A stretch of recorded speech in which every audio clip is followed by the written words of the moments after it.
Ladies and gentlemen, the following segment of the podcast is presented exclusively by Hillsdale College, now in its 175th year. Hillsdale is a truly independent institution where learning is prized and intellectual enthusiasm is valued. Thank you for listening, and my sincere appreciation to Hillsdale for their sponsorship. He's here. He's here.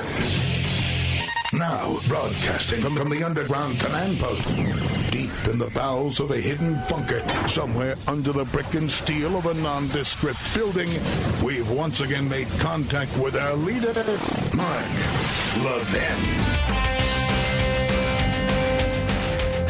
This is the best of the Mark Levin Show. Happy New Year. Hello, everybody. Mark Levin here. Our number, 877-381-3811, 877-381-3811. We'll get to this impeachment stuff in a minute. But before we do, you've heard about this judge, Rosemary Collyer. And she's the presiding judge with the FISA court. And she's been for several years. And the Hill newspaper reports, this is the headline, Judge blasts FBI over misleading info for surveillance of Trump campaign advisor. The secretive federal court that approved the surveillance of former Trump campaign advisor Carter Page on Tuesday accused FBI agents of creating a misleading impression about their basis for requesting a warrant and ordered the Bureau to overhaul its process. In a blistering order, a judge on the FISA court accused the Bureau of providing false information and withholding materials that would have undercut its four surveillance applications. Funny thing, I said this back in March 2017, but let's go on. The FBI's handling of the Carter Page applications, as portrayed in the OIG report, was antithetical to the heightened duty of candor described above. Rosemary Collyer, presiding judge with the FISA court, wrote in the order released by the court. The judge gave the FBI until January 10 to provide the court a sworn statement detailing how it plans to overhaul its approach to future surveillance applications. And it goes on. She goes on. The frequency with which representations made by FBI personnel turned out to be unsupported or contradicted by information in their possession, and with which they withheld information detrimental to their case, calls into the question whether information contained in the other FBI applications is reliable. Now, I have nothing but, well, let me be careful about this. I want to admonish this judge. She had an opportunity to act when it mattered. Back on April 20, 2017, the Landmark Legal Foundation, under its president, Pete Hutchison, filed a motion, a secret motion, with this court. And it was a motion informing the judge of the violations that had occurred based on published reports, because it was known back in April 2017, some of it, if not much of it. And those exhibits were provided to the judge.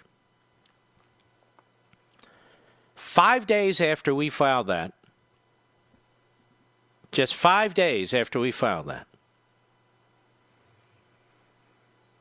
the judge ruled as follows. Order. The court has received a pleading titled Motion for Leave to Appear as Amicus Curiae and for en banc order directing investigation, submitted by Landmark Legal Foundation on April 20, 2017. Although presented as a request to appear as an amicus curiae friend of the court, there's no matter pending before the court with respect to which such an appearance would be proper. Therefore, order denies request. There is no matter pending before the court with respect to which such an appearance would be proper. That was always a disingenuous reply by this judge. And apparently she changed her mind today. Apparently she changed her mind more than 2.5 years later and realized, oh, I have jurisdiction The matter is pending, I suppose. Now, it never made any sense because a judge is free, even after a matter is done, to call parties before them in their courtroom if, in fact, the judge believes wrongs have been committed in the court and against the court. And so Judge Collier did not protect the federal judiciary. She did not protect her own courtroom. She did not protect the Foreign Intelligence Surveillance Act. For more than 2.5 years, she allowed these perpetrators to get away with what they did. And she could have brought an end to this. She could have had an evidentiary hearing, or a contempt hearing, if you will, and she chose not to. Now she's jumping on the bandwagon after the OIC report, after Robert Ray, who I'm no fan of, FBI Director Ray, I should say, W-R-A-Y, has announced 40 different reforms that he's going to take a look at. After I and others, including Mike Lee, have said, we have to abolish the court. The court failed to do its job, and I suspect it won't do its job. Only now does Judge Collier issue her decision. Only now. Because part of the problem is Judge Collier and any other judge who oversees or is involved as a FISA judge. They don't read these documents. Over 1,000 of them were presented to the FISA courts in 2018, and only one was denied. That's almost a 100% approval record. Now, that's absurd. So Judge Collier has some answering to do. And if Congress is serious about getting to the bottom of this, she and others need to be called before Congress in a legitimate oversight function, not to investigate her for criminal reasons, but to find out exactly what she and others did. Did they read it? Did they raise any questions? Because the person being targeted or the groups being targeted, they have no presence in these secret courts. None. So more than 2.5 years after this judge, in a couple sentences, rejected landmark legal foundations, very appropriate, pertinent motion, calling on her to investigate what has taken place and what was taking place, claiming in essence she didn't have jurisdiction anymore since the matter isn't before her anymore. Now she pulls jurisdiction back, claims the matter is in front of her, and orders reforms and orders this and that. The FISA system is broken, and in part because the FISA courts are broken, including what Judge Collier did, Rosemary Collier, the presiding judge under the FISC and the Foreign Intelligence Surveillance Court system. So I'm not impressed with what she's done here. I'm disturbed that it took her so long. She writes, the FISA court expects the government to provide complete and accurate information in every filing with the court. Without it, the court cannot properly ensure that the government conducts its electronic surveillance for foreign intelligence purposes only when there's a sufficient factual basis. Well, Judge Collier, why did you wait? Why didn't you hold your own hearing in secret?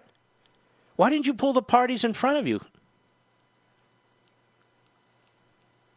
Why didn't you hold an evidentiary hearing?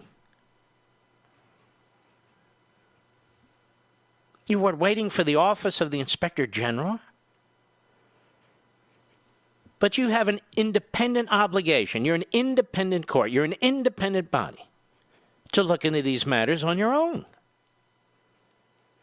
So it's all swell that you waited for the executive branch and for the office of the independent counsel to do its investigation. But in the meantime, they took 1.5 years. The country's plodding along. We have elements within the media and elements within our political system who are denying that violations occurred or ignoring them completely. And you signed off on these applications. You or one of your colleagues. And you oversee this court system. You are responsible for this too. Who's going to hold you to account? And why did you slough off a perfectly legitimate motion that was warning you and inquiring of you and encouraging you to act. And you only act now.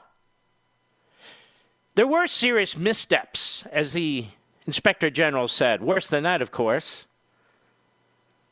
But there were serious missteps by you, Judge Collier, and your colleagues. Because without you and your colleagues, there would have been no warrant, regardless of what the FBI did. And you chose to sit on the sidelines for 2.5 years and watch it all play out. You chose to sit on your hands and watch it all play out until you could get cover from the Inspector General's report, rather than conduct your own judicial inquiry. That is appalling to me. And this is why when Mike Lee, Senator Lee, was on my program last night, I said, I don't have a whole lot of faith that they're going to be able to reform this system. Not when we have judges like this, who even after the fact take their damn good old time addressing what was obvious over 2.5 years ago. I'll be right back. Mark Levin.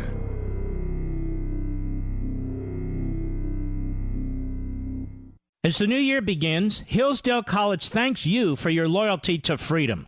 Since 1844, Hillsdale has held fast to its mission to provide the kind of education essential to preserving free government. And for decades, the college has extended its educational mission on behalf of liberty through a variety of outreach programs.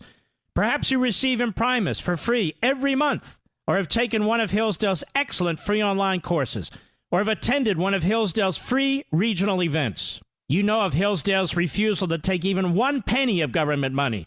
Now, this independence allows the college to focus on its core purposes, learning, character, faith, and freedom, without government interference. So during this season of blessings, Hillsdale thanks you for your partnership in extending its mission to the rest of the country. Happy New Year from Hillsdale College. And to learn more, visit levinforhillsdale.com. That's Levin for Hillsdale.com.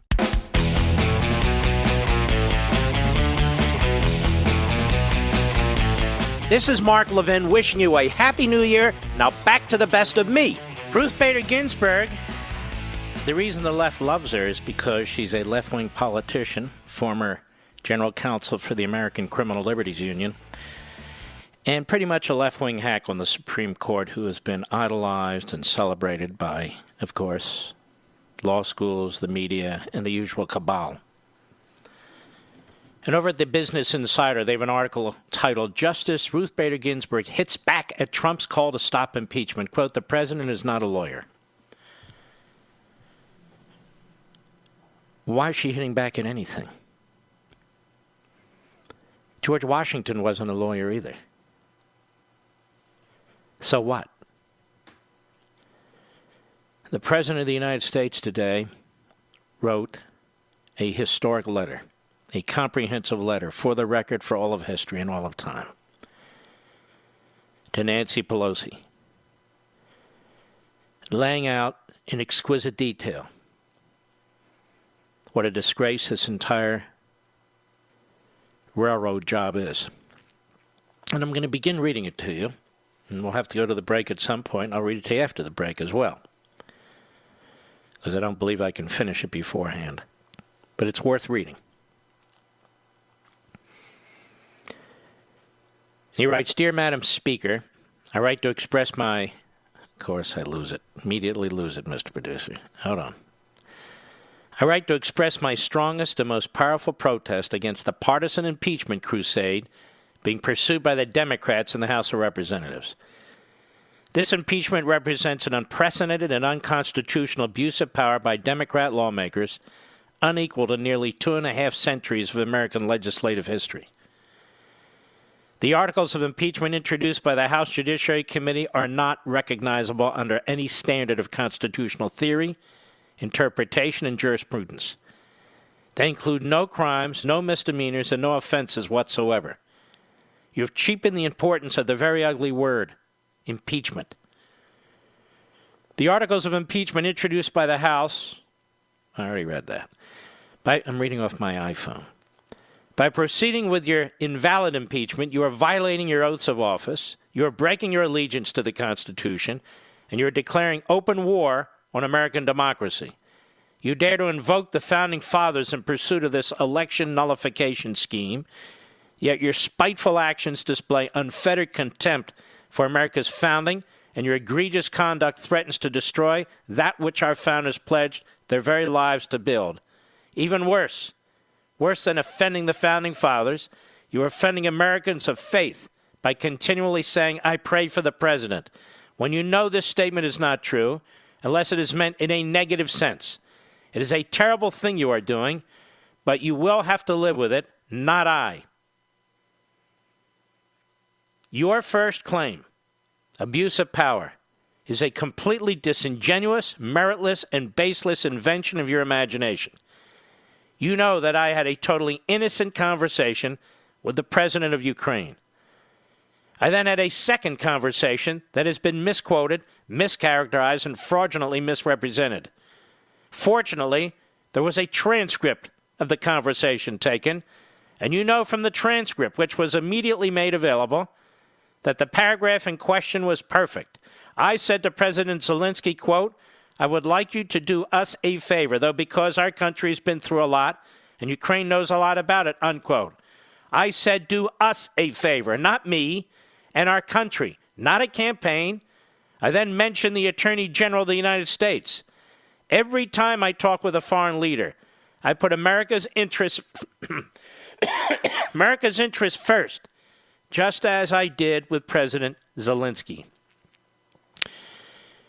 You are turning a policy disagreement between two branches of government into an impeachable offense.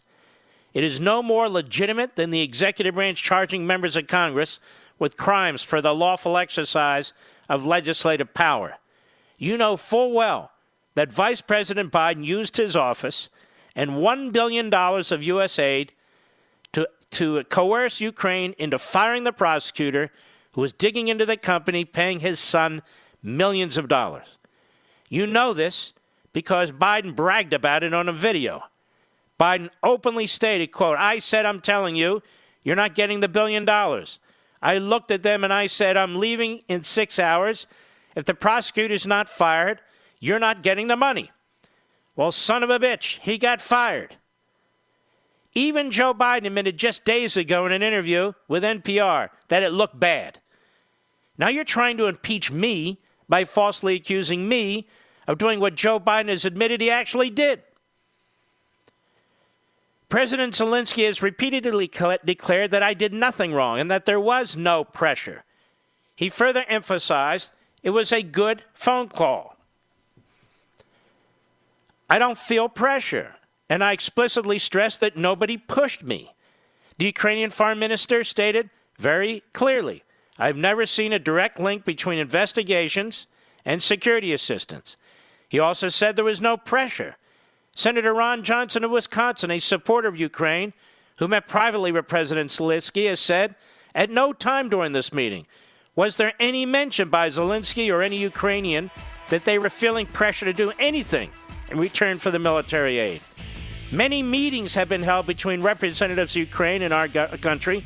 Never once did Ukraine complain about pressure being applied. Not once. This is a very, very powerful, historic letter, and I want to complete it when I return.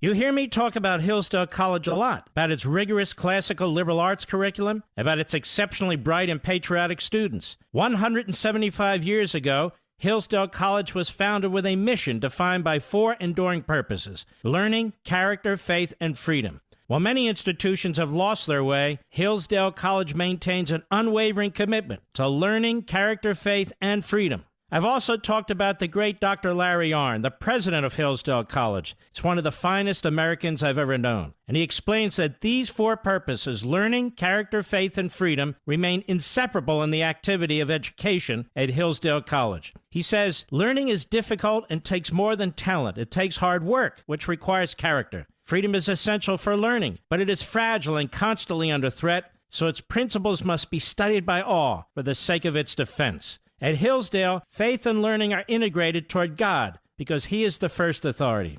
Folks, if you've ever wondered why I love Hillsdale College, now you know. Visit hillsdale.edu. That's hillsdale.edu for more information. Hillsdale College, pursuing truth and defending liberty since 1844. Remember, that's hillsdale.edu, hillsdale.edu.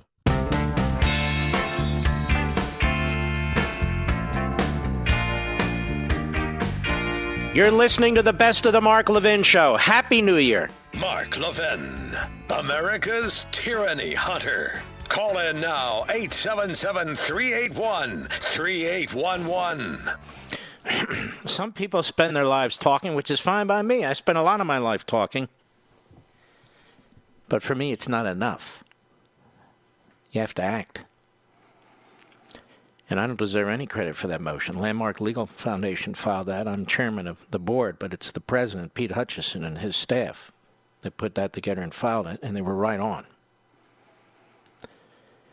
And it was appalling that Judge Collier pretended she didn't have any jurisdiction to deal with it because the case effectively was over. And now we know that these courts continue to extend the FISA warrant. And there was an enormous amount of information by April of 2017, and we included it as exhibits, attaching it to our motion. And I don't even know if she read it. She acted so quickly and got rid of it. I think that she and that court and others of her colleagues who are on those courts were humiliated. And it exposed an enormous weakness in this process. Does anybody here think they read over 1,000 applications by the FBI in 2018? Anybody? I don't. Because they're judges on another court, too, federal district court. And in addition, Landmark asked the National Security Council, the National Security Agency, the Department of Justice, the Federal Bureau of Investigation, the Central Intelligence Administration, among others, all of them, to investigate these FISA violations. And not one of them agreed. Not one of them provided us with a positive response. Not one. You know, the great thing about the little Landmark Legal Foundation is you don't hear a lot about them. They're not flashy. They don't issue a lot of press releases. They have a wonderful website, but they don't play ball in the marketing area. They just do the hard work. They're what I consider Landmark to be as a liberty guerrilla operation. Whether they're on the radar or off the radar, they are there every day pounding away. And I pointed it out to you a couple of years ago when this judge ruled the way she ruled. And now all of a sudden she found jurisdiction. She found the authority to act. It's really appalling. It's quite appalling. I remember when Judge Susan Weber Wright in Arkansas, chief judge of that district, after Bill Clinton was impeached, she ordered a contempt hearing. Now, Landmark Legal Foundation, I and Arthur Ferguson, my buddy, the foundation filed what's called a judicial notice. Nobody had really heard of it before. And Clinton's lawyer, Bob Bennett, filed a motion saying, hey, they don't have standing. And I filed a counter motion, a reply, and I said, we didn't say we have standing. We don't seek standing. We're giving notice to a federal court that Mr. Clinton, as President of the United States, lied to the court and obstructed justice when he lied during the course of that deposition with Paula Jones. And the judge was there, so he lied to the judge and obstructed the judge. In other words, he did damage to the court, and that the court needed to defend itself. We never heard from Judge Wright. She didn't rule on Bennett's motion because there was nothing to rule on. We didn't seek standing. And right after the Senate trial of Bill Clinton, right after the Senate trial, she issued her opinion. She waited. She shouldn't have waited. She waited because she didn't want to influence the Senate trial. That's what she said. That's not her job. Her job is to rule. And ultimately, because Clinton refused to defend himself, because it would have required him to show up in court and defend himself, and that he certainly didn't want to do, he was held in civil contempt. He should have been held in criminal contempt, but her rationale was, I don't know if you can indict a sitting president, but that's not the point. You can still hold him in criminal contempt. She held him in civil contempt. It was not challenged. The Arkansas Supreme Court disbarred him, and he resigned from the Supreme Court, U.S. Supreme Court bar, before they could disbar him. That was a Landmark Legal Foundation filing. Again, no glitz, just brass knuckles. And so I'm very, very proud of them, what they're doing over there. I don't operate it day to day anymore. As I say, I'm just a board member, oversee the board, not the day-to-day activities. But I point it out because, well, this judge is, well, look what this judge ruled. This judge should have ruled that a couple of years ago. This judge should have had a hearing a couple of years ago. This judge should have gotten to the bottom of what occurred in her court or in the court of the colleagues that she has, which she oversees, not sit around and wait for an Inspector General report. What if there was never an Inspector General report? What if there had never been an investigation? On the one hand, the courts say, hey, look this, we're independent of the other branches. On the other hand, they're sitting around waiting for the office of Inspector General in the executive branch. How about taking it upon themselves to look at it? They don't take this court seriously enough. The judges don't. I can assure you that if Judge Collier thought, as a federal district judge in Washington, D.C., that some claimant, some party, had fixed the record and had deceived the court, she wouldn't wait around for the executive branch to tell her what to do. She would immediately take charge of her courtroom. But she didn't here. And in part, it's because of what I said. Because the judges in this system are not doing their damn jobs. And even with all the blaring abuses that were out there, forget about CNN, MSNBC, and the Democrats. Excuse me. This judge knew what took place, or knew enough to know that something bad took place. But there you have it. Now, I want to finish the letter by the president. Do I have an advertisement, Mr. Producer? I think we'll move it to the next segment. The president goes on in his letter, his historic letter to the so-called Speaker of the House. The second claim, remember it's obstruction of justice, Congress is the first. The second claim, so-called obstruction of Congress, is preposterous and dangerous. House Democrats are trying to impeach the duly elected President of the United States for asserting constitutionally based privileges that have been asserted on a bipartisan basis by administrations of both political parties throughout our nation's history. Under that standard, every American president would have been impeached many times over. That is something I've been arguing, isn't it? As liberal law professor Jonathan Turley warned when addressing congressional Democrats, quote, I can't emphasize this enough. If you impeach a president, if you make a high crime and misdemeanor out of going to the courts, it is an abuse of power. It's your abuse of power. You're doing precisely what you're criticizing the president for doing, unquote. Everyone, you included, he writes to Pelosi, knows what is really happening. Your chosen candidate lost the election in 2016 in an electoral college landslide, 306 to 227. And you and your party have never recovered from this defeat. You have developed a full-fledged case of what many in the media call Trump derangement syndrome, and sadly, you will never get over it. You are unwilling and unable to accept the verdict issued at the ballot box during the great election of 2016. So you've spent 3 straight years attempting to overturn the will of the American people and nullify their votes. You view democracy as your enemy. Speaker Pelosi, you admitted just last week. Oops. I didn't say the word, so hang on there. I said, shh, everybody, hush. I'm getting there, the damn thing. Speaker Pelosi, you admitted just last week at a public forum that your party's impeachment effort has been going on for 2.5 years, long before you ever heard about a phone call with Ukraine. 19 minutes after I took the oath of office, the Washington Post published a story headline, "The campaign to impeach President Trump has begun." Less than 3 months after my inauguration, Representative Maxine Waters stated, "I'm going to fight every day until he's impeached."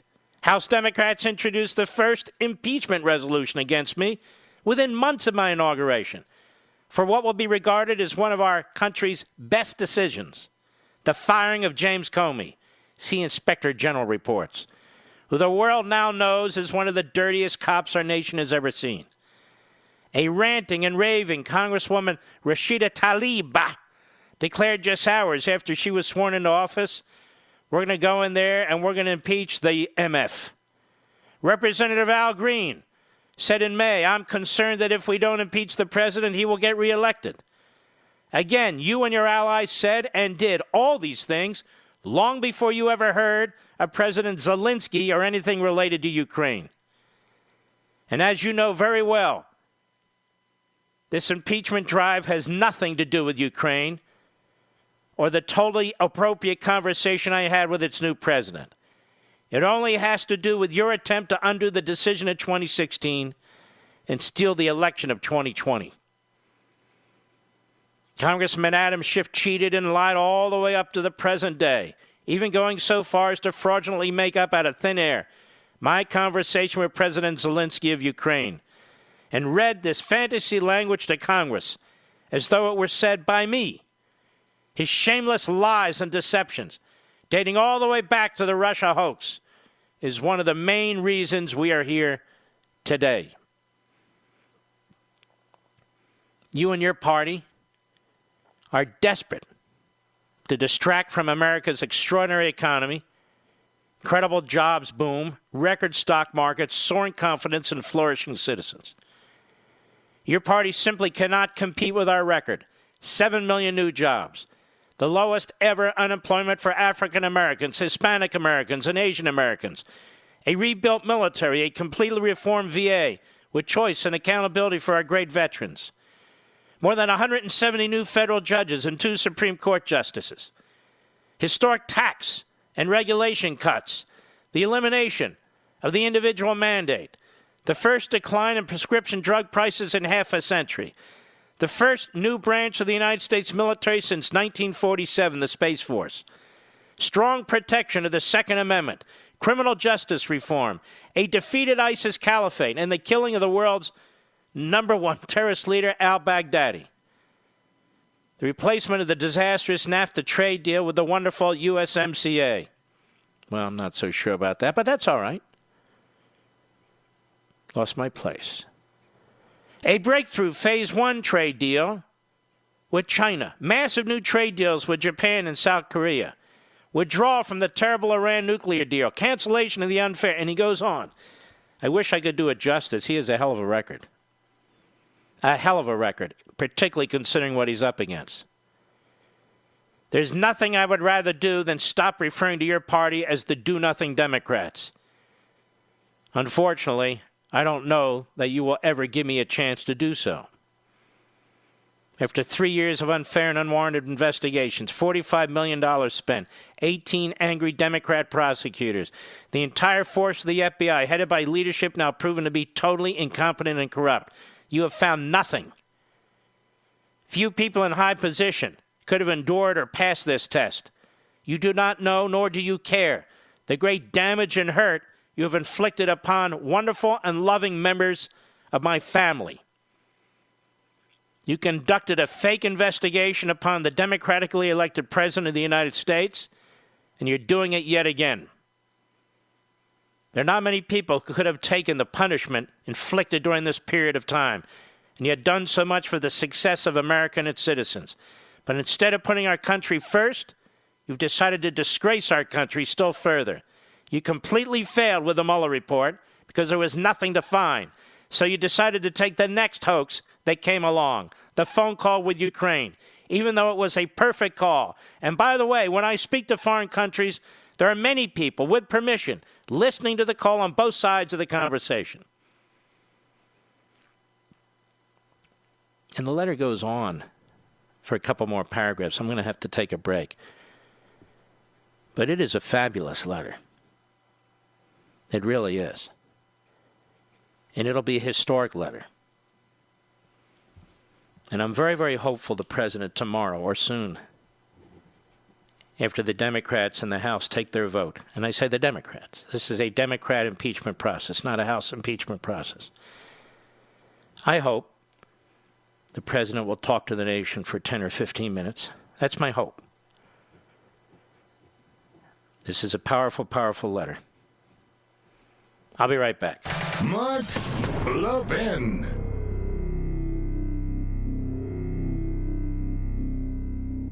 As the new year begins, Hillsdale College thanks you for your loyalty to freedom. Since 1844, Hillsdale has held fast to its mission to provide the kind of education essential to preserving free government. And for decades, the college has extended its educational mission on behalf of liberty through a variety of outreach programs. Perhaps you receive Imprimis for free every month, or have taken one of Hillsdale's excellent free online courses, or have attended one of Hillsdale's free regional events. You know of Hillsdale's refusal to take even 1 penny of government money. Now, this independence allows the college to focus on its core purposes, learning, character, faith, and freedom, without government interference. So during this season of blessings, Hillsdale thanks you for your partnership in extending its mission to the rest of the country. Happy New Year from Hillsdale College. And to learn more, visit levinforhillsdale.com. That's Levin for Hillsdale.com.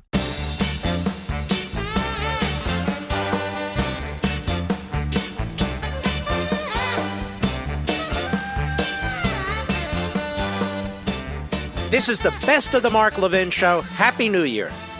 Man, oh man, Shevitz. I don't know how we're going to get everything in today. I really don't. Now, do we have a caller who's available, an irregular American? Let's take one. Todd in Arizona, go. It's an honor. Hey, I wanted to say the one word that should attach to every Democrat who is going to vote for this is the word shame. Mm-hmm. Shame for all the unjust, unfair trials. We look back in history and say, didn't someone say something should have been done? That's what we're living in right now. The word is shame for all of them who vote for this. You're right. I have other words, but I can't use them on the air, of course.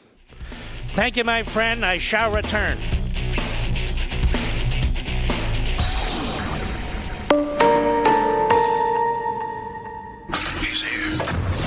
He's here. Now, broadcasting from the underground command post, deep in the bowels of a hidden bunker, somewhere under the brick and steel of a nondescript building, we've once again made contact with our leader, Mark Levin. This is Mark Levin wishing you a Happy New Year. Now back to the best of me. Hello, America. I'm Mark Levin. Our number, 877-381-3811. 877-381-3811. I won't be here tomorrow night. I'll be at a wonderful event with Turning Point USA. And I look forward to that very much. I will be back on Friday. Excuse me, Thursday. These days all come together for me. Thursday. There's Eric Swalwell on TV again, Mr. Producer. Which side of his body will he be talking out of tonight? Does it matter? It all sounds the same. They have a new argument. They're such liars, but they all say the same thing. That they couldn't wait, for these 4 witnesses now that Schumer want, like Bolton and so forth, and McVeigh and Mulvaney. But now that it goes to the Senate, the Chief Justice is the overlord there, and He can order them to be there. He is, after all, the Chief Justice, and they would have to comply. That's not how it works. Separation of powers. The Chief Justice doesn't decide. The courts decide in the context of civil litigation. Chief Justice is one judge. He doesn't have the authority to make a decision about separation of powers during the course of an impeachment trial.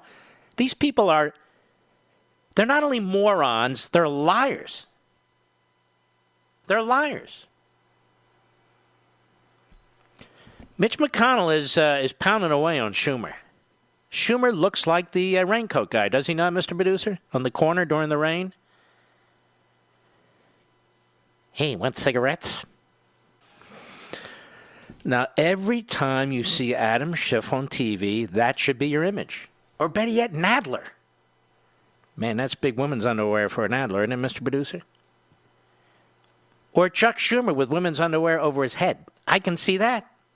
Got a whole... Look, they're perverting the Constitution, so in my view, they're perverts. What's wrong with that? You have no idea the earful I'm going to take for my nuts, so I don't care. I like it. Mitch McConnell on the floor of the United States Senate today. Cut 6, go. We don't create impeachments over here, Mr. President. We judge them. The House chose this road. It's their duty to investigate. It's their duty to meet the very high bar for undoing a national election. As Speaker Pelosi herself once said, it is the House's obligation to, quote, build an ironclad case to act. That's Speaker Pelosi. It's the House's obligation to build an ironclad case to act, end quote. If they fail, they fail. It's not the Senate's job to leap into the breach and search desperately for ways to get the guilty.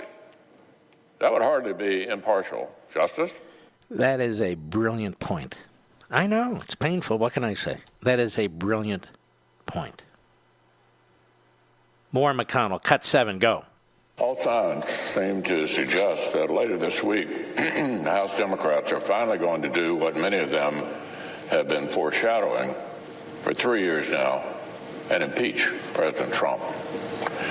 It appears that the most rushed, least thorough, and most unfair impeachment inquiry in modern history. Now, it's not modern history. It's all of American history. I can't find another one, whether federal judges or prior presidents. It is the most outrageous ever. Go ahead. After just 12 weeks, and that its slapdash work product will be dumped on us over here in the Senate. I'll have much more to say to our colleagues and to the American people if and when the House does move ahead. But as we speak today, House Democrats still have the opportunity to do the right thing for the country and avoid setting this toxic new precedent. The House can turn back from the cliff and not deploy this constitutional remedy of last resort to deliver a predetermined partisan outcome.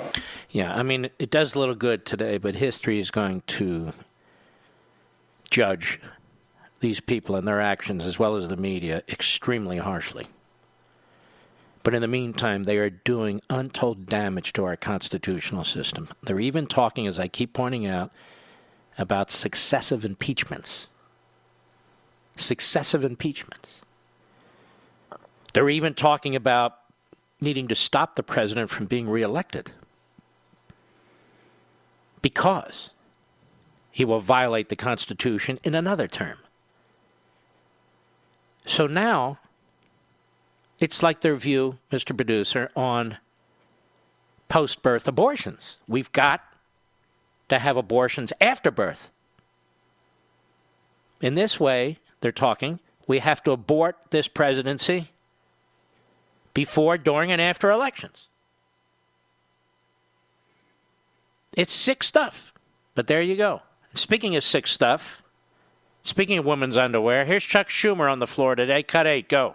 Why is the leader, why is the president so afraid of having these witnesses come testify? Your question we better pose to Adam Schiff Jerry Nadler, and Nancy Pelosi. They had complete 100% control of this process in the House. And they didn't call these witnesses. Some of them they didn't even subpoena because they didn't want the court battle. And they didn't want to wait. They wanted to do this now. Because they want to influence the election going forward. And because, as my friend down the street said, they want to influence the makeup of the Supreme Court. Should one of the justices die or resign? So they're in a hurry to get this done because, of course, we can't allow an impeached president to successfully nominate people to the Supreme Court. And I think he's onto something. That's part of the reason for the rush. Go ahead.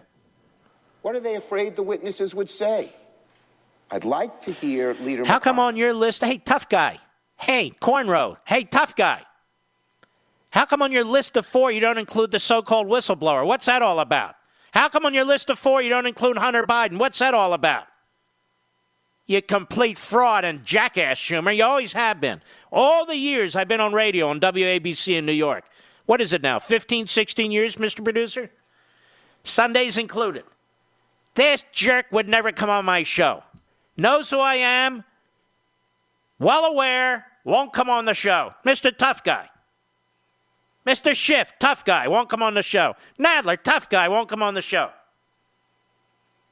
And I'd be perfectly civil and polite. What are you afraid of, Chuck? Just like you said. What are you afraid of, Chuck? 4 witnesses I want. Well, why aren't you asking for the so-called whistleblower and Hunter Biden? Because you're a fraud. And it won't end there, ladies and gentlemen. Oh, did you hear what Bolton said? Now we need more witnesses and more witnesses. So they want 2 bites at the apple. 2 bites at the apple. Go ahead. Come to the floor and give specific reasons why. He gave specific reasons, you idiot. And by the way, the majority in the Senate doesn't answer to you. The majority in the House acts like dictators, and the minority in the Senate acts like dictators. They assume they're in control, no matter what. No matter what. Clown. And why is this Eric Swalwell getting all this attention? This backbencher nobody who got less than 1% support decides he's going to run for president of the United States? On what basis? He's a moron. But he's all over TV. I want to remind you what Maxine Waters said December 17, 1998, during the impeachment of Bill Jefferson, B.J. Clinton. Cut 12, go. They are driven by hatred. They hate Bill and Hillary Clinton so much they will stop at nothing to bring him down. Oh, but they got another thought coming. Oy. Meanwhile, her husband worked for the Clinton administration. He was appointed the head muckety-muck for the United States in Bermuda, I believe, something like that. You know, that's a job I would take, Mr. Producer. Wouldn't you love that job? I am the top American foreign policy guy in Bermuda. You can wear short pants all day. You can wear T-shirts. Nobody's going to bother you. Nobody cares about Bermuda. It's a wonderful place to vacation. I was there once. I could live there. I liked it so much. But anyway, what are the foreign policy issues with Bermuda, Mr. Producer? I don't think there are any. Man, I should have positioned myself for that job. You think they'd confirm me in the United States Senate, Mr. Producer? I think they would. They'd say, get him the hell out of here. Send him to Bermuda. They think it's like, Gitmo. Send him to Bermuda, get him out. But I could broadcast from there, like a pirate broadcaster. All right, I'll be right back. Mark Levin.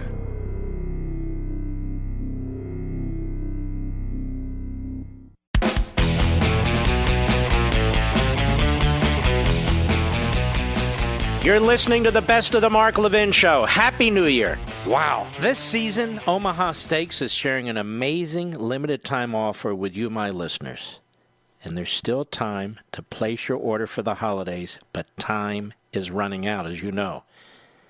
Go to omahasteaks.com, enter code Levin, Levin, in the search bar to order the favorite gift package. The gift all your friends and family will love for only $69.99. Order now and you'll get 4 6-ounce bacon-wrapped filet mignons, the most tender steak in the world, 4 savory premium pork chops, 4 Omaha Steaks burgers, 4 perfectly brown potatoes au gratin, 4 made-from-scratch caramel apple tartlets, an Omaha Steaks signature seasoning packet, plus, for you, a free 6-piece cutlery set and cutting board. All this delicious food, plus the free cutlery set you'll enjoy for years to come for only $69.99. Omaha Steaks is a 5th-generation family-owned company with over 100 years of expertise in delivering perfectly aged beef hand-cut by master butchers in the heartland of America. Again, order right now, and you can get the favorite gift package plus the free 6-piece cutlery set and cutting board, only $69.99. Just go to omahasteaks.com, type in Levin, Levin, in the search bar. Folks, I wouldn't wait anymore. You're going to miss out. If you want to take advantage of this offer and get your gift before the holidays are over, that's order the favorite gift package today. omahasteaks.com, code Levin. By the way, I don't believe Obama makes steaks, does he, Mr. Producer? I wouldn't eat them anyway, would you? No, I don't think I would. We have Gerald Nadler. Jerry, your chocolate milk's ready. Jerry, what are you doing down there with the donuts? Back in December 17, 1998, Clinton impeachment. Cut 13, go. Because he knew quite properly that an impeachment of a president is an undoing of a national election. And one of the reasons we all feel so angry about what they are doing is that they are ripping from us, they are ripping asunder our votes. They are telling us that our votes don't count and that the election must be set aside. They're telling us we're ripping asunder the votes here. We're ripping the votes asunder. Ripping the votes asunder. Well, what about today? That's different. We want to rip the votes asunder today. They're Republicans. We're ripping the votes asunder. More Nadler. Cut 14. Go. Impeaching a president when you have not got a broad consensus of the American people, a broad agreement of almost everybody that this fellow Stop. has got to... There was a very broad consensus in the House of Representatives. It was heavily bipartisan. Clinton had committed felonies. I heard one reporter on a cable channel say it was about sex. It was about felonies. You don't degrade what somebody has done in a courtroom to somebody else and to a judge and say, oh, it's just about sex. Just about sex. No, it was about felonies. 11 of them. Hello, 11 of them. Specific felonies in the federal criminal code. Felonies. They've got nothing here. Zero. Back to Jerry. Is it Jerry Lewis or Jerry Nadler? Hello. Go ahead. Clear and present danger to our liberty. Shut up, you idiot. Back then, I have to admit, he was a member emeritus of Fatties United, Mr. Producer. We wanted to give him an award, but he would never show up at our events. We have these wonderful events, these banquets. We have all kinds of a smorgasbord going on there. All kinds of meats and fowl and fish. Desserts you can't even imagine. None of this sugar-free, fat-free stuff. We loaded up. And there we invited Jerry Nadler, who was built like Alaska. And the guy Wouldn't come. And I wanted to give him the Jerry Nadler FU Emeritus Award, the Jerry Nadler Fatties United Award, but he wouldn't come. But I still give him a big Mark Levin FU shout-out. I'll be right back.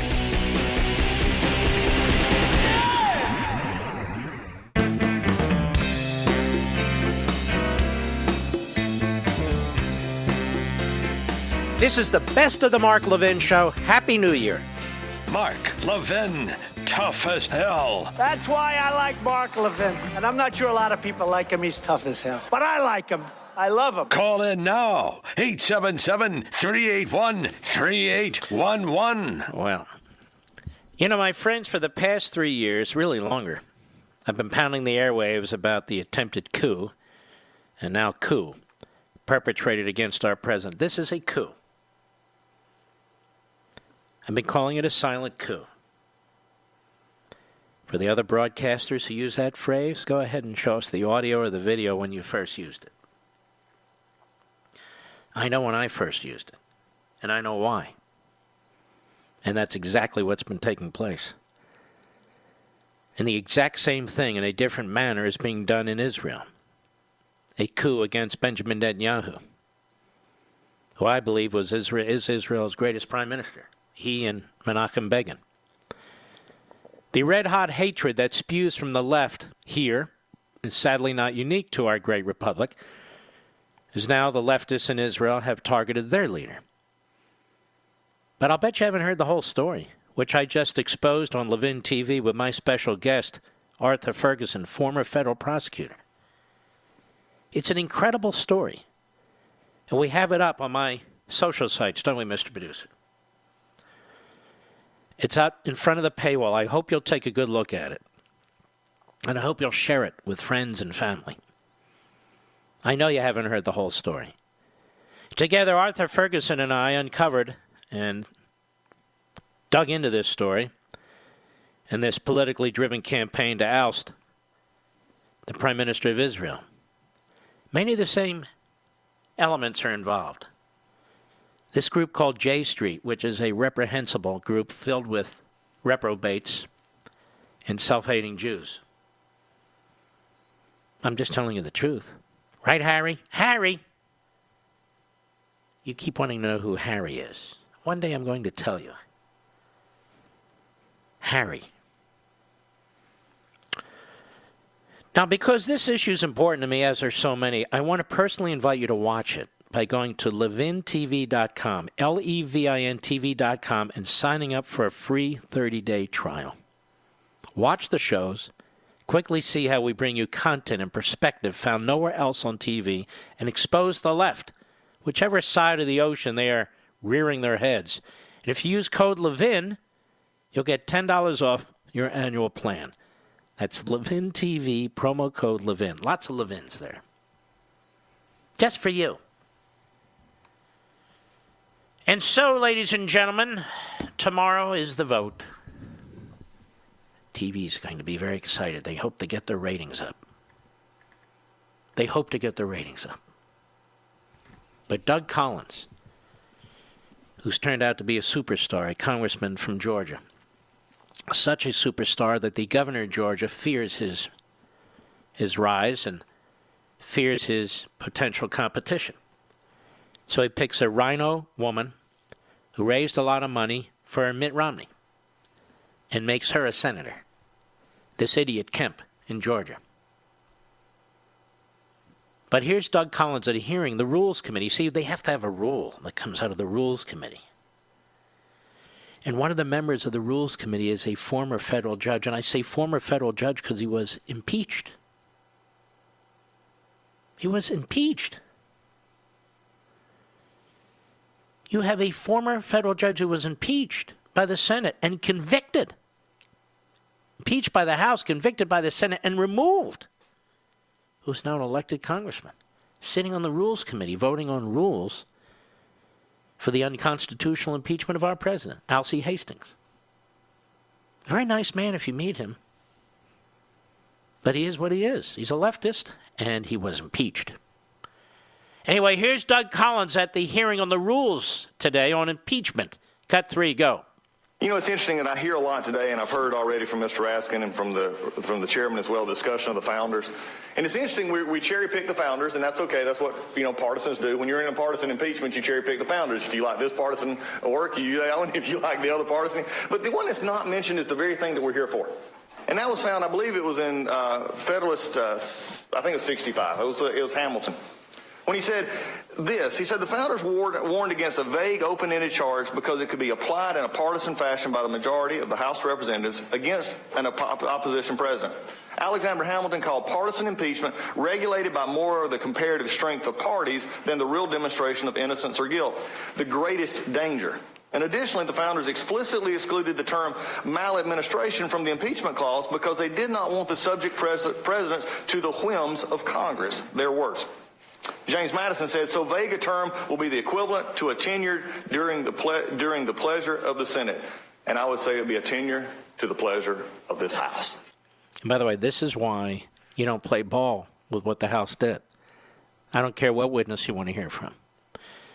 This is why Schumer's pushing for witnesses. Because he knows they didn't make the case to the American people in the House, folks. The USA Today poll today has Trump beating every single Democrat who's running for the nomination in their party for president, head-to-head, nationwide. He has strength and growing strength in the battleground states. Democrat support for impeachment dropped from 90% of Democrats to 77% of Democrats. Now, that's still absurd, but that's a double-digit decline. There's a backlash going on. There is a tediousness to this. There's a tediousness to this after 3 years where we're told he's broken campaign finance laws, but he hasn't. Where he colluded with Russia, but he didn't. That there were sealed indictments against him, but there aren't. That the phone call with Ukraine was a quid pro quo, or was bribery, it was this, but it wasn't. Over and over and over again, Chicken Little in the Democrat Party. Dressed up as Saul Alinsky. More Doug Collins. Cut 4, go. And I agree with him on to that point that this is about impeachment.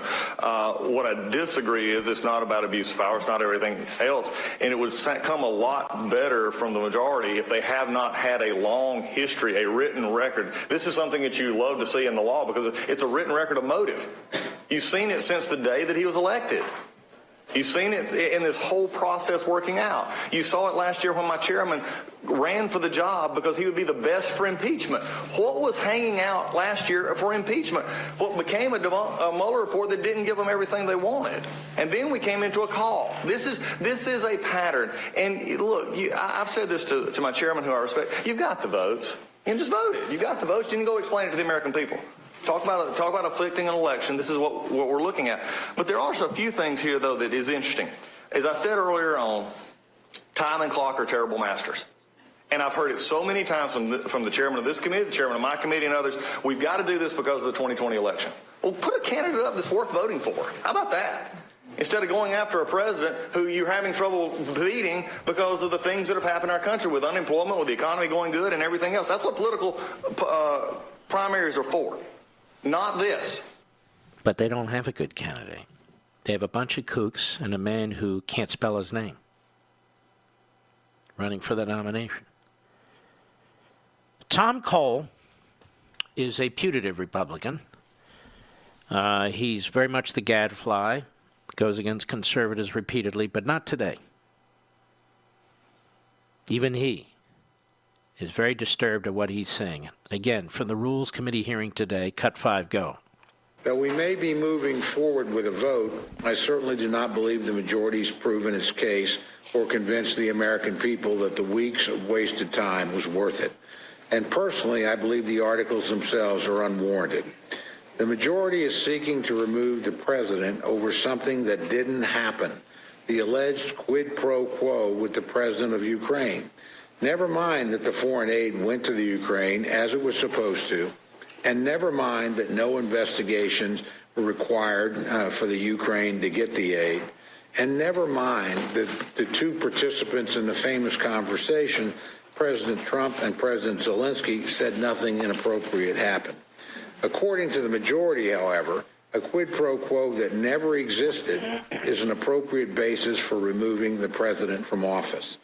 And yet, even though the majority has not proven its case, and even though there's no basis for impeachment, they're still moving forward today. What I cannot discern is a legitimate reason why. Why the majority is moving forward when the process is so partisan, why they are moving forward when the American people are not with them, why they are moving forward when they haven't proven their case, and why they are moving forward when there is no basis for impeachment. Why? Why put the country through all this? Because they thought and think it will help them in the 2020 election. And if it doesn't, they figure, let's burn down the institution if we can't control all this. Folks, they don't support the Constitution. Listen to them in the past. The framers were racists, white supremacists, slaveholders, that the nation began in 1619 in slavery, and there's slavery in our DNA. If you really believe that, you must hate the country. Or that capitalism should be replaced with centralized government-run socialism. No, but capitalism is about freedom. Free markets, voluntary transactions. If you don't have capitalism, you can't have freedom. They're inextricably linked.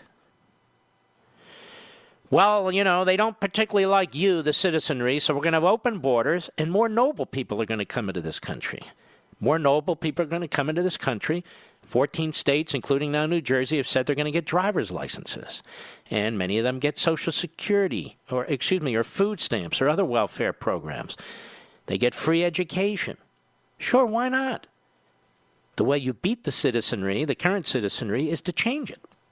Now, that's what they're doing. And the overwhelming majority who come here and their progeny will vote for Democrats. How do we know? Because that's what they're doing. That's what they're doing. If you don't like laws, you nullify them. So we have sanctuary cities. We have open borders. If you don't like laws, you just nullify them. If you want new laws, you just make them up, like Obama did. But what they cannot tolerate and will not tolerate is a businessman who comes into the Oval Office and shakes things up and doesn't play their game, doesn't talk like them, talks like the American people, has a flawed life like everybody else does. But the difference between Trump and Pelosi, the difference between Trump and Schiff and Nadler, the difference between Trump and virtually every one of these Democrats running for president is he loves his country. And he loves the people of the country. He's not interested in putting them in the groups based on one issue or another. He loves the country. Tell me, does Adam Schiff sound like he loves the country? Does Maxine Waters sound like she loves the country? Does Chuck Schumer sound like he loves the country? No, they don't. Did I say that? Yes, I did. I'll be right back. Mark Levin.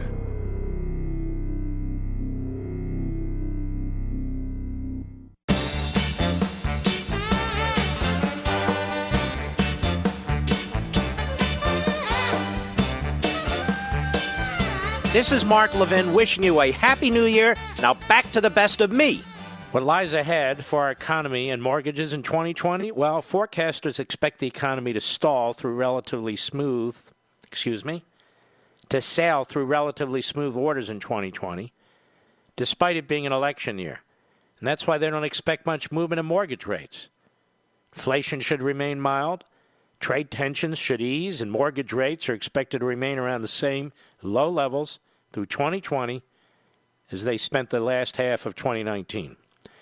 So if a new home purchase or mortgage refinance is on your mind, I know just the people who will earnestly help you. The salary-based, not commission-based mortgage consultants at American Financing. These people are in it for you. No pressure, no obligation, no upfront fees. Just custom home loans that meet your goals, including free pre-qualification. In other words, They're honest. They're honest. They're not trying to rip you off. And they're currently saving customers up to $1,000 a month, sometimes more. Why not see what they can do for you? No strings attached. It only takes 10 minutes to get started. Give them a call. They're there right now. 888-900-1828. That's 888-900-1828. Or go to AmericanFinancing.net. American Financing, NMLS 182334, www.nmlsconsumeraccess.org. All right, Mr. Producer, let's have a caller, please. Go. KSFO, our great affiliate, Dan in California. How are you, sir? Good. Hi, Mark. Thank you for everything you do. Several times in the last several months, you've asked a question about the FISA court, and you've asked, why hasn't the FISA court done anything on its own initiative about the deceit in the filings? And today you talked about the landmark filings. I have a suggestion. Mm-hmm. We know that the court was lied to, but what's the basis for us knowing that the court was deceived? What's the basis for it? Yes. I'm suggesting... I mean, the basis is overwhelming. There's 500 pages to begin with. And before that, it was one story after another that was leaked to the media. But my question is, why is it that we assume that the court wasn't part of the... No, the court's not part of a conspiracy. Have we had any district courts this so far? All right, let me try my question for you. What's your evidence that the court is part of a conspiracy? What's my evidence that any of the district courts have been part of the resistance thus far? What's my evidence that NASA isn't involved in the conspiracy?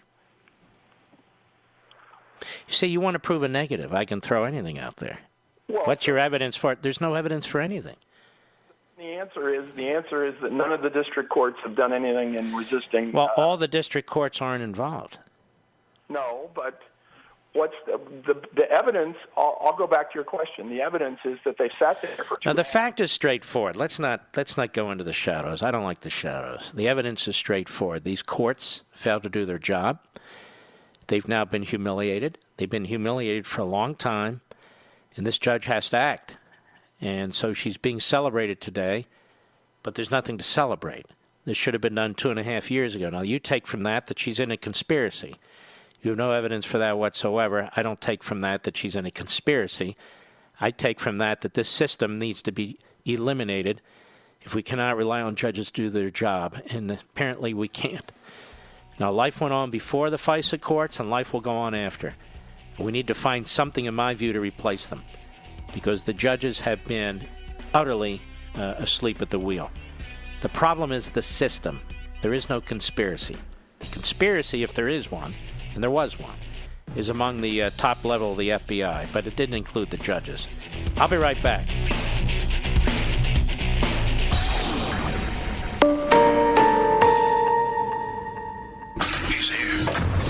He's here.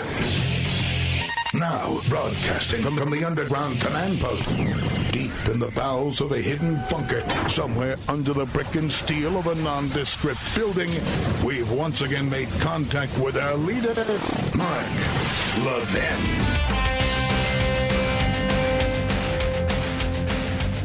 You're listening to the best of the Mark Levin Show. Happy New Year. Hello, everybody. Mark Levin here. Our number, 877-381-3811, 877-381-3811. Well, looks like I started quite a little hubbub here in response to our fascist Speaker of the House, Nancy Pelosi, and she is a fascist in every respect. She conducts herself like a fascist. She has body language like a fascist. And that's what she is, a fascist. How many times have I said that? 5 times? I'll say 25 times by the end of the program, for those who like to keep count in the liberal media. First, Nancy Pelosi, after the vote, these 2 phony articles of impeachment, which I'll get to in a moment. After the vote, she just decided, I'm not going to appoint managers to go over to the Senate for the trial, because I don't like what I'm hearing over there in the Senate from McConnell and others who've already made up their minds, and Chuck Schumer wants witnesses, and I'm going to try and leverage this to try and get Chuck Schumer witnesses in the Senate and control the Senate trial process. And she got this harebrained idea from a harebrained left-wing old man who is still a Harvard law professor by the name of Lawrence Tribe. He wrote an op-ed suggesting something along these lines. And Nancy Pelosi is anything but an independent thinker. So she and her stupid sidekick, Steny Hoyer, said, hey, why not? And so today, by the way, they took a holiday recess and they won't be back till January 7th. So this is what they've done. Let's listen. Cut 5, go. When we see the process that is set forth in the Senate, then we'll know the number of managers that we may have to go forward and who we would choose. So that's what I said last night. That's what I'm saying now. The precedent for this, and I met with my 6 chairs after some of us were together for a press conference after the votes last night, and we discussed the precedent of it all, and that is in the most recent case. You know, she's very painful to listen to, really. With her spasmodic jaw and her little electronic ends not really synapsing. It's hard to listen to this woman. The Botox floating around like mashed potatoes in her forehead. Her lips falling off her face, her teeth coming loose. Oh, Mark, you shouldn't talk to her. Of course I can. And of course I will. These people deserve that and a hell of a lot more. Go ahead. An impeachment, there was a proposal on the floor put together in a bipartisan way. 100 senators voted for the process on how they would go forward on the case of... let's stop there. Why does she care what the Senate voted on? She's the Speaker of the House, and really the Speaker of the Democrats in the House. It's none of her business. The sole power for conducting a trial is in the Senate. So why is she involved in the Senate? Because she's colluding with Schumer and the Democrats, and they think this is clever. This has never been done in American history either. To try and use an impeachment in the House as leverage to control and effect the procedures that are used in the Senate. And I hope about now, Republican senators are in a fury and will follow my proposal in just a moment. Go ahead. We would hope that they could come to some conclusion like that. But in any event, we're ready.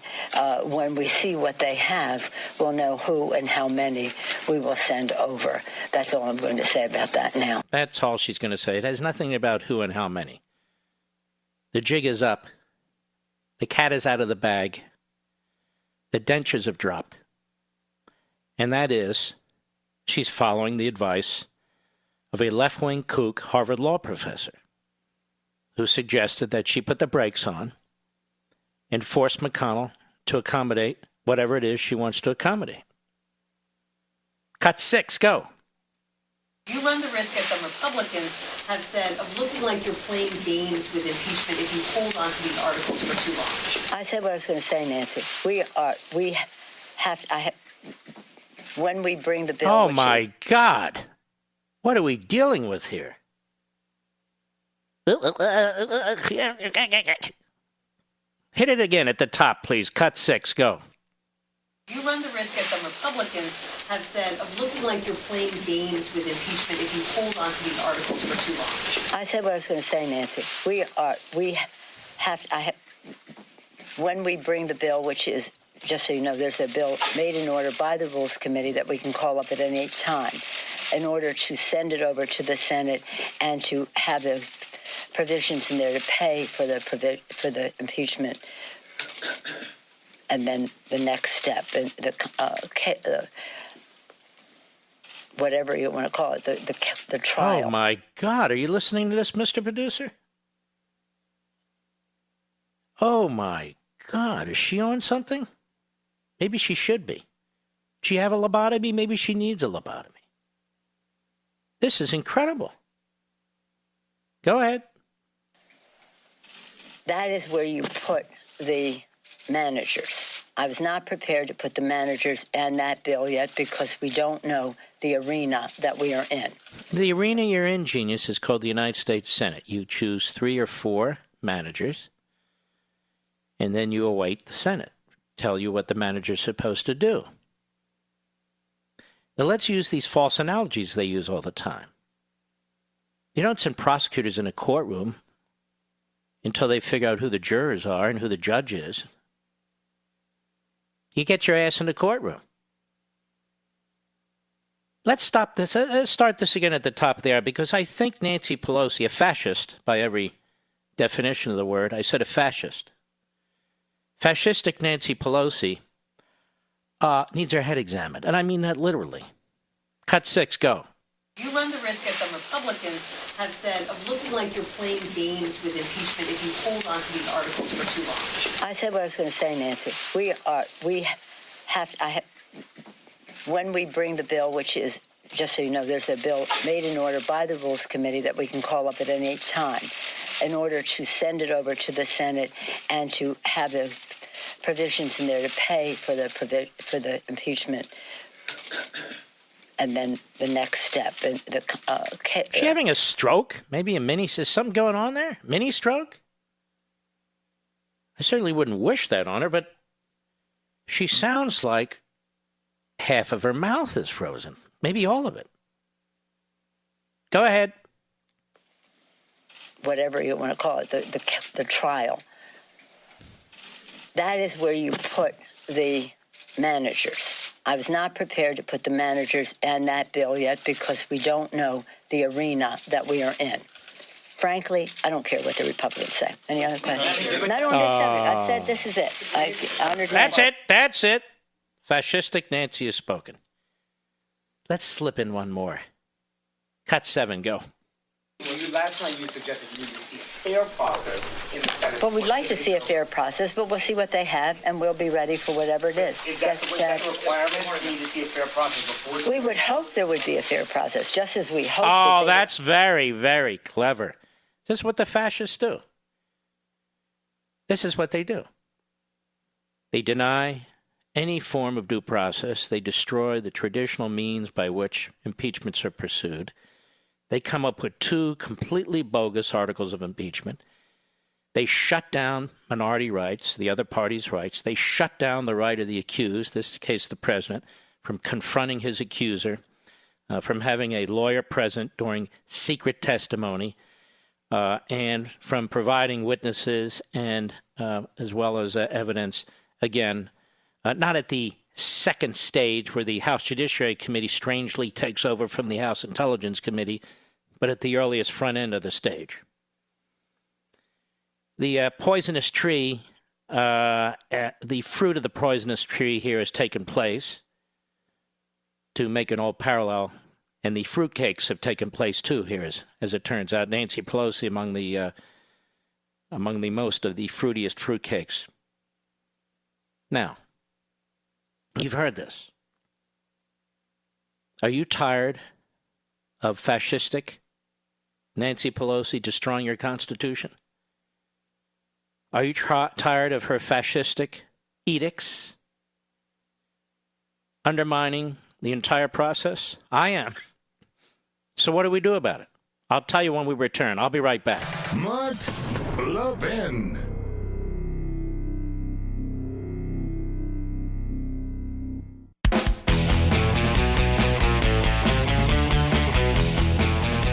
This is the best of the Mark Levin Show. Happy New Year. I want to thank my buddy Dan Bongino for filling in last night.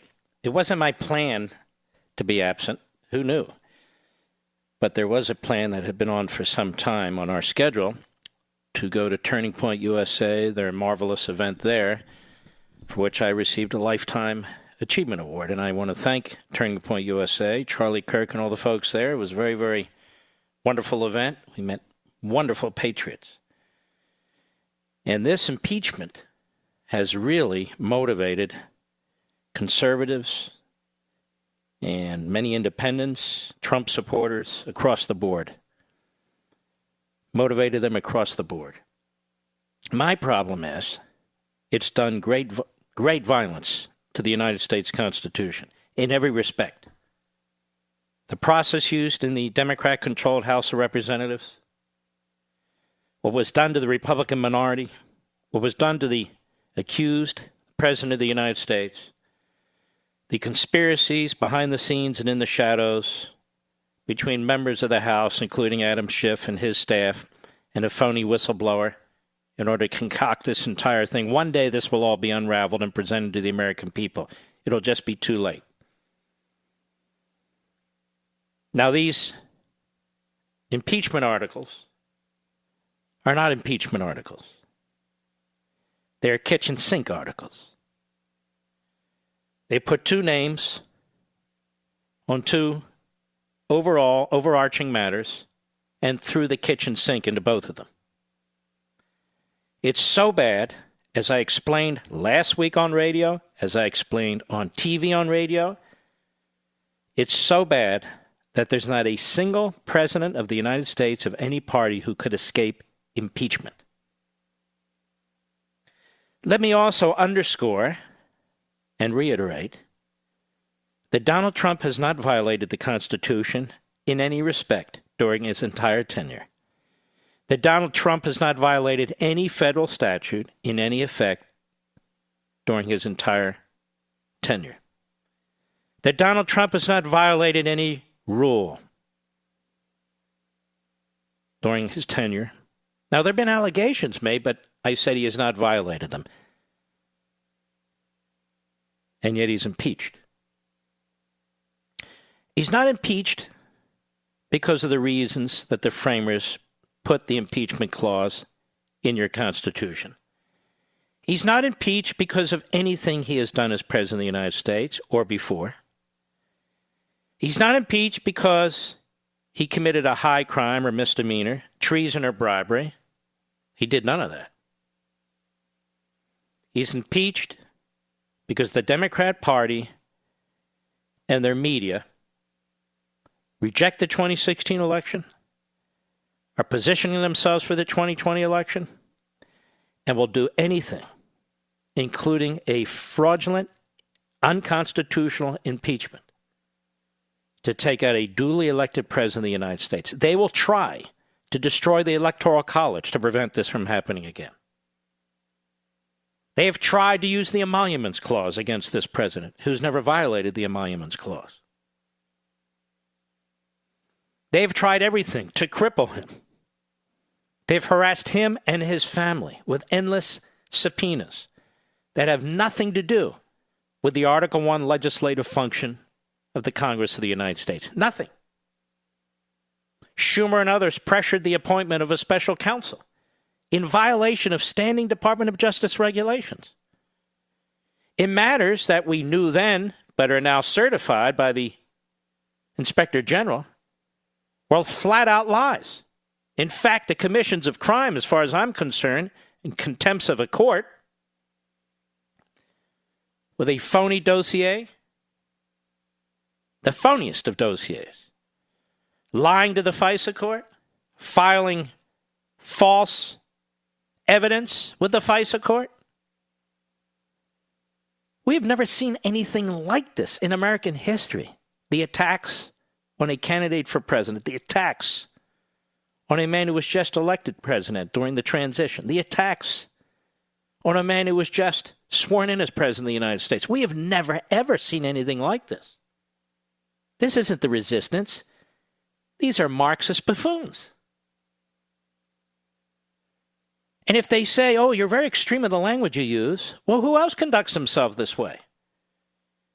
This has been an attempt at an overthrow, or as I've said, a silent coup that has been repeated ad nauseum now, but an attempt at an overthrow in place since before the man was elected and executed since the man has been elected. And when you step back and think about the allegations that he came into office in order to make money, when he gives away his salary and he puts his business on hold and deep freeze for 3 years, well, he probably could have made billions more. That he's dictator-like, he's fascistic-like, he's like Hitler and Stalin. Really? Did he round up Japanese Americans like Franklin Roosevelt did? Did he throw his political opponents in prison like Woodrow Wilson did? Did he unleash the IRS on media outlets with whom he disagreed like JFK, FDR, and LBJ did? Did he put wiretaps on his political opponents the way LBJ and JFK did? And Barack Obama? Who the hell are they talking about? Donald Trump is a victim. He's not a perpetrator. Donald Trump has complied with every federal law, the Constitution, and every court decision. It's not Barack Obama. The victim. The victim is the target. And he continues to be the victim. And so do we, the people. More when I return.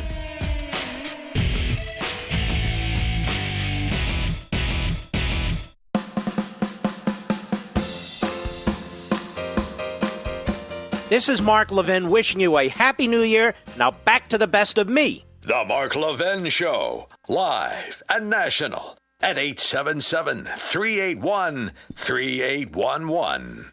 Donald Trump Jr. will be on the program in the last hour.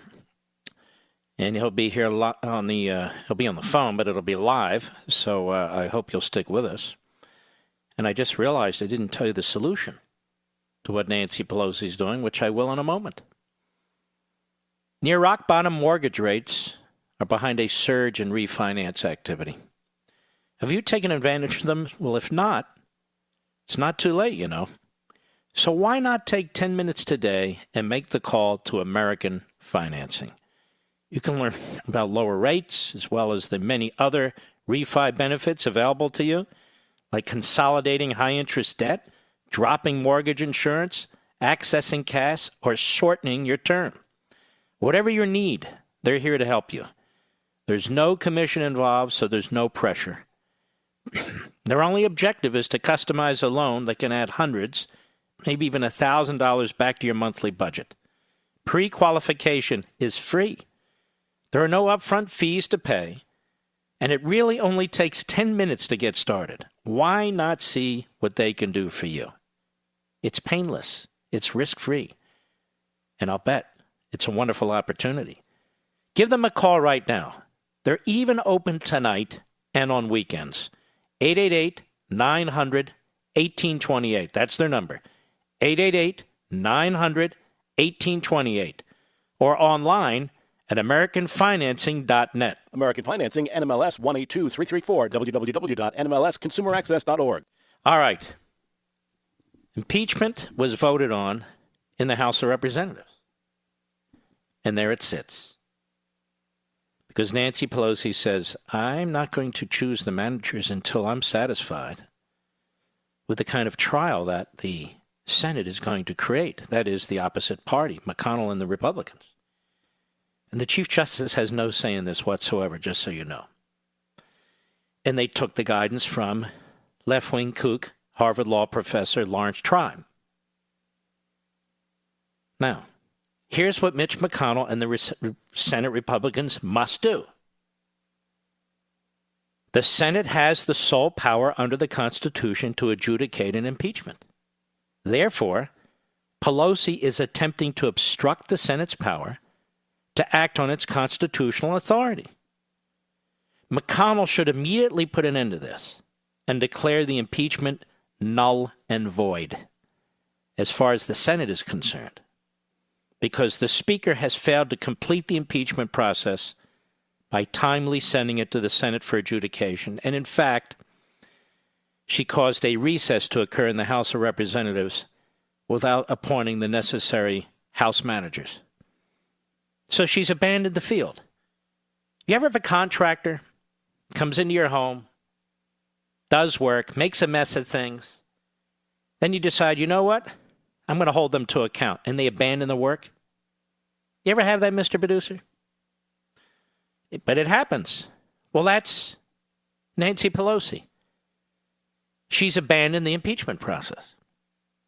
McConnell has no less authority to unilaterally make such a decision that this matter is now null and void as far as the Senate's concerned, than Pelosi does to unilaterally withhold the administrative notification of an impeachment to the Senate, whether it's indefinitely or with conditions.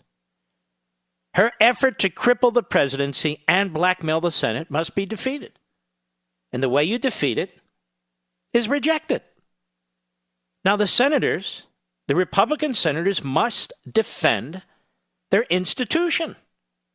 They must not allow the poison that is being spewed from the Democrats in the House, and specifically from Nancy Pelosi, to spill over into their institution. Now, I want to be very, very clear about this because some of these Republican senators listen to this program. When you look at the Constitution, impeachment and conviction is set up in a very interesting way. The framers looked at Britain, as well as other examples. They were aware of various trials that had taken place in Britain. And they came up with this bifurcated process. So you have the House, which they knew, they created it, simple majority. Members are voted every 2 years. So while it's quote-unquote closest to the people, it also has the greatest potential for abuse, for faction, for hysteria. And so they created a check on the House when it comes to impeachment. It's called the Senate. The Senate is not simply to follow the dictates of the House or assume responsibilities unconstitutionally created by the House. The Senate has an independent responsibility apart from the House. And if the Senate believes, in this case the Republicans, because they control the Senate and they have the sole power when it comes to a trial, that Nancy Pelosi has not effectively completed the work as the Speaker over the decision of the Democrats in the House, in this case, 2 articles of impeachment, the Senate's not required to sit there indefinitely and wait for Nancy Pelosi to pull the trigger, nor is the Senate required to set out rules that satisfy the Speaker of the House. This would be a complete disaster. A complete disaster. So you'd have the Speaker of the House and what is a rather small majority in the House of radical Democrats not only controlling the agenda of the full House, but controlling the process in the Senate. Now, if Republican senators don't understand this, they're a bunch of useless buffoons. If they're not prepared to stand up for the institution, at least stand up for themselves. If they're not prepared to stand up for the President of the United States, at least stand up for themselves. But the Constitution is at stake. So the framers set this process up with a trial requiring a supermajority 2/3 vote to convict and remove a president, a judge, a vice president, so it goes. If Nancy Pelosi is going to withhold the ability or prevent the Senate from taking the next step for a variety of sleazy and unconstitutional reasons, the Senate needs to put an end to it. The Senate should simply say through McConnell, hey, look, we waited 3 weeks, 4 weeks. We waited for your managers. Doesn't matter if you're in recess. You have the power to appoint them, whether you're in recess or not. But in any event, you called the recess before appointing them. We're not going to drag the Senate and drag its members and drag the election and drag the country through this process because you have calculated it's in your best interest as a Democrat and a leftist. This is the Constitution of the United States. We're the United States Senate. We are a separate body. Therefore, we have concluded, the majority, therefore speaking on behalf of the Senate, that what Nancy Pelosi and the House has done is null and void because they have no intention of raising the issue with the Senate, as they must, for the Senate to undertake its constitutional responsibilities. This will put an end. This will put an end to the sort of thing that Nancy Pelosi is doing. It will also put an end to this kind of an impeachment, which must be done and must be done soon. Otherwise, we're going to have disastrous precedent for the rest of this republic, however long it exists. They've destroyed the impeachment process. Do not let them destroy the trial process. She has destroyed the House of Representatives. Do not let them destroy what's left of the United States Senate. You senators, you Republican senators, you don't work for Nancy Pelosi. You're there to faithfully execute the Constitution and to protect and defend it. Unfortunately, the enemy of the Constitution today is the Speaker of the House. The Speaker of the House. It doesn't matter that Schumer wants more witnesses. This is bizarre.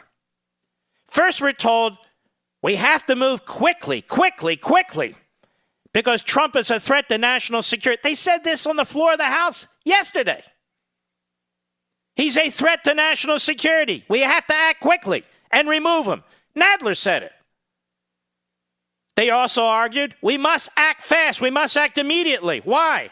Because Trump might interfere with the 2020 election. Schiff said it.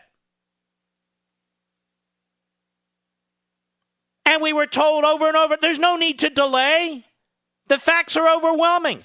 There's no defense whatsoever. We don't hear any defense. The facts are overwhelming. Let's move quickly. And today, Pelosi and the Democrats take a recess through Christmas, through New Year's, a week into the new year, till January 7th, and say, you know what? Maybe we're not in such a hurry. Does this not expose them for the 4,000th time as the frauds that they are? And then you have Schumer. Schumer, who definitely comes off like a complete moron. Schumer, who apparently reports to Nancy Pelosi and the Democrats in the House of Representatives. He's there, I want 4 witnesses. No, he doesn't mention the so-called whistleblower. He doesn't mention Hunter Biden. Doesn't mention any witness who might present actual useful information. But why does he want witnesses that the Democrats in the House wouldn't even go to court to fight over? And what makes him think the President of the United States still wouldn't assert executive privilege, and they still would have to go to court and fight over it? They don't care. You see, the Democrats in the Senate at that point, the President's been impeached. What do they care? We cannot allow these people to destroy our constitutional structure. We cannot allow these people to use their connivances to do what they're doing. And the framers put the Senate in place to fix this. And luckily, we have a small majority in the United States Senate who can fix this. Now, I would strongly urge them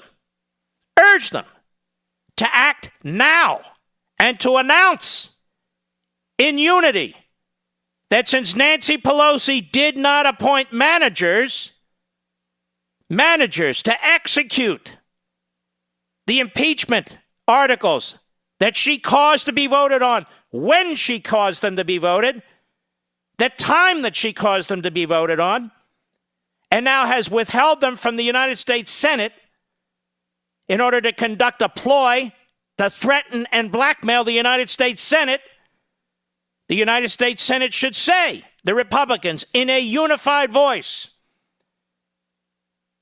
we hold what Nancy Pelosi is doing as destructive of the entire process. We cannot be blackmailed and held hostage to Pelosi and her appointment of managers, which is a ministerial task, but she doesn't want to do it, unless she can control or influence our process, and we are independent from the House.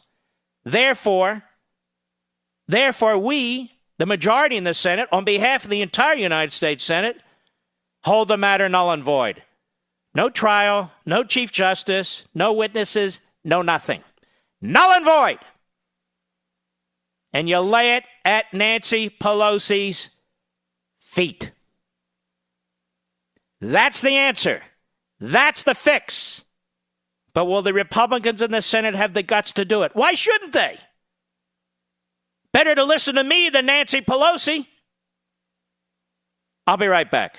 Mark Levin.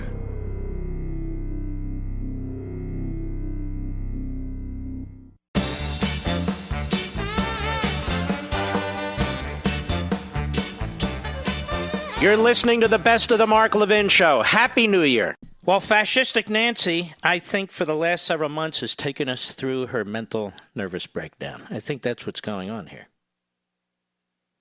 Her ramblings and mumblings and fumblings that I played for you earlier.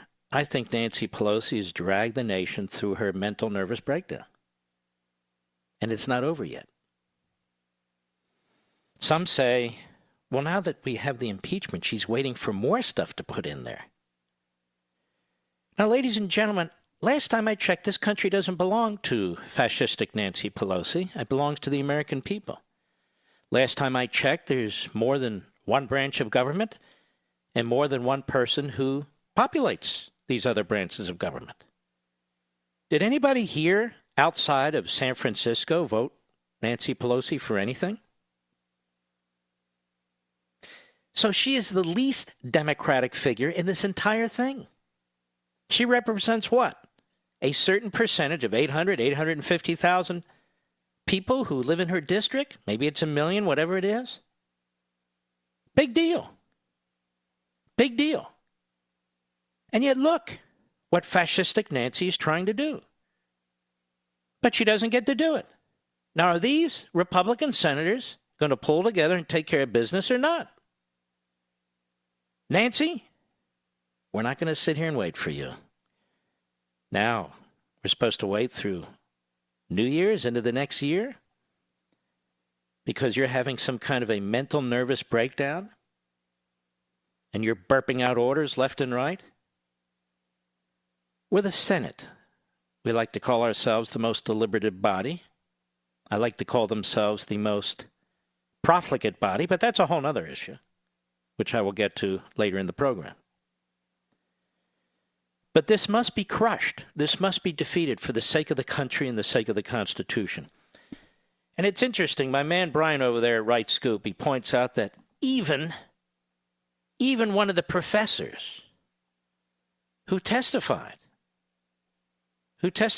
against Trump, left-wing Democrat, Harvard University law professor, Noah Feldman, has said you don't actually have an impeachment until the articles are actually transmitted to the Senate.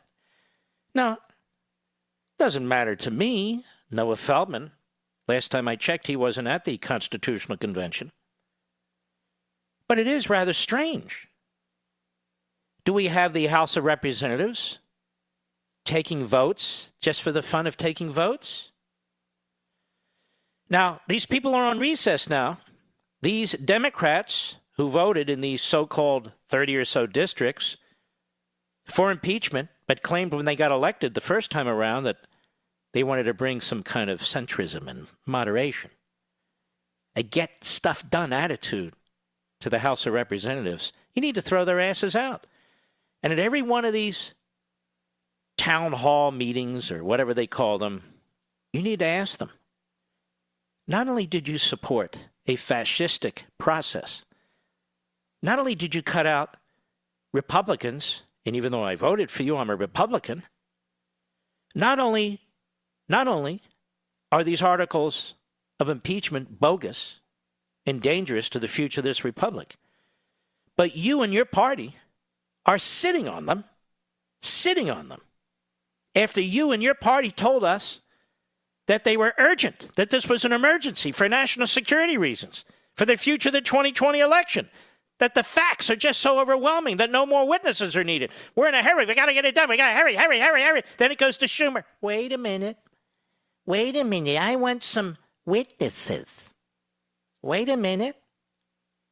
I mean, I need a neck brace. My neck hurts so much from these Democrats. These people are evil in what they've done here.